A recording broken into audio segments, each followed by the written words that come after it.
When President Trump announced that he wanted to build an American Iron Dome, the response was predictable. Oh, you can't do it. It won't work. The New York Times, quote, Trump orders an Iron Dome-style defense system. Experts are skeptical, end quote.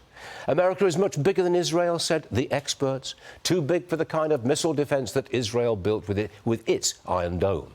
What is it with the liberal media? Do they despise Trump so much that they will poo-poo any idea he comes up with? Some of our viewers may remember another president who was constantly vilified, Ronald Reagan. Do you remember Star Wars? That was Reagan's space-based defense system. Reagan called it the Strategic Defense Initiative. He wanted to develop it against Russian missiles. This was 1983. That was a radical idea for the time, and yes, of course, it was mocked. The New York Times said it was decades away from reality.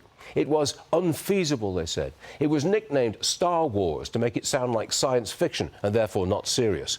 Good heavens, he hadn't even cleared the speech with the Pentagon. Ronald Reagan became Ronald Ray-Gun. Oh, how funny. In fact, the technologies that were developed were the basis of later missile defense systems. It let the Russians know that they couldn't compete with American weapons technology. Soon after, the Soviet Union collapsed. And now it is Donald Trump who must be ridiculed. His ideas don't get serious consideration because he's Donald Trump. They've learned to rein in their most obvious hateful comments. They've replaced them with mockery and endless skepticism. I wonder if they'll be so negative when America's Iron Dome stops a Russian hyper missile.